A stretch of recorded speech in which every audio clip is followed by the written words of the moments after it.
We are seeing many sellers being willing to lower their purchase price to price reductions. We are also seeing them being willing to give very large seller paid closing costs. And for the most part, appraisals are supporting that.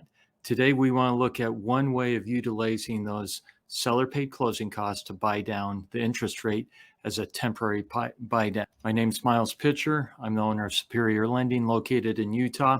I've been in the business I'm on my 21st year. Pretty cool. Thanks for subscribing and liking this video. I appreciate it. All right, so we've looked at already utilizing seller pays to do a permanent buy down, buying out the PMI, and just using it to cover closing costs. Today is a product called a temporary buy down. I want to remind you that if you are using your own funds as a client to do the buy down, you really need to make sure that you calculate your break even. And I'll link to a video that walks you through on how to calculate a break even. Right now, we're seeing the opportunity lying with builders and sellers being willing to pay for these buy downs or PMI buyouts. So keep that in mind that we're utilizing those to get this done. Again, if you are using your own funds as the borrower, please make sure your break even makes sense on doing this. So what is a temporary buy down? It is where the interest rate is bought down temporarily for the first 1 year, 2 years, or 3 years, and then the rate moves up and comes back to the permanent note rate at the end of that temporary period. It's designed to help the buyer to ease into the payment. It's a great way that for someone who thinks that they're going to be able to have a job raise or maybe graduate from college and get a high paying job, easier payment right now, higher payment down the road. We'll go through some scenarios where it makes sense and where it doesn't make sense in a minute. Let me show you what a 2-1 buy down is. What this means is in year one, your interest rate is 2% lower than the start rate. So in this simple example right here, the start rate is 5%. So you can see in year one, the interest rate would be 3%.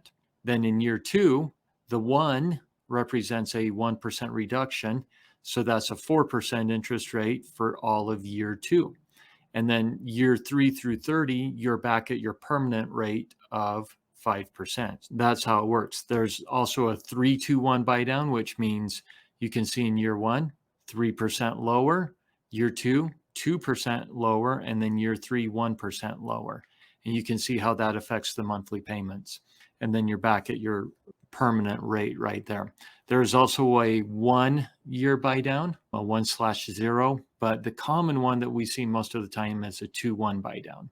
So the way it works is the lender is going to calculate how much interest is not being paid during that buy down period. They'll total it all up, and that's what they require to be put over into this bucket or escrow account. And so the lender's still going to make their interest on the loan. They're just allowing the seller or the builder to pay for that and set it aside in a bucket. So even though as a client, you're paying a lower payment in year two or year one and year two, a lower monthly payment, the lender is still collecting their full interest on this. And then the question becomes, well, hey, Miles, what if I refinance during my reduced rate period and there's still money left over in that escrowed account, that bucket? Does the lender just get to keep that? Nope, they don't. My lenders that I work with will give that back to the client as a payoff reduction. So when they're doing the refi and they order the payoff, if there's money left in that bucket, that escrow account, it will go to just reduce the payoff. So they do get to keep that and take advantage of that. All right, I know there's a lot of numbers on the screen. We're going to walk through it, but this is really cool because the first product listed in it's the second column, is the temporary buy down. Then I wanted to compare it against a permanent buy down. And then I wanted to show it against a price reduction where the seller just says, I'll reduce your price by 10,000 and show what that does. So a few things I want to highlight here is 600,000 is the start price. We're doing 20% down loans here. I'm not factoring in any taxes and insurance because those are going to be the same in every scenario. So we're just looking at principal and interest.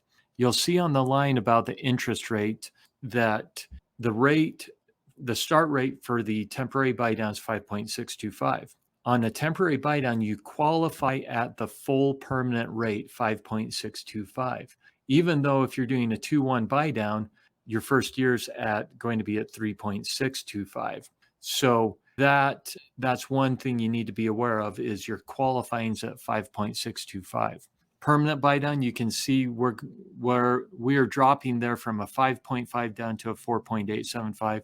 You can see the cost of that's about $10,000 on the permanent buy down. Rates as of this video are at 5.5% on the normal 20% down, excellent credit, 30-year fixed conventional loan.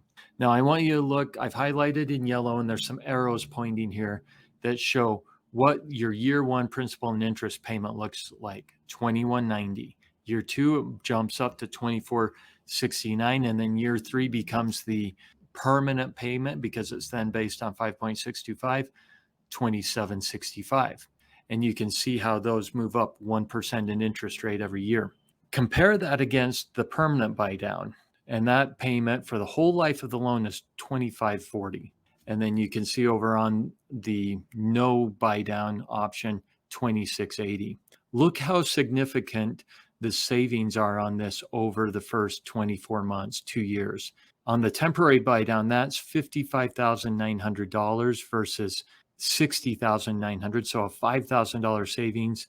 And then on the no buy down, $64,320. The savings are pretty significant on what's coming out of pocket on a monthly basis for the client. Love putting these numbers side by side and showing you the power of this loan option. Now, this is a nice little graph that shows you I really like the bar chart over on the right that shows you, this is showing year one on our scenario, that the payment's at 3.625.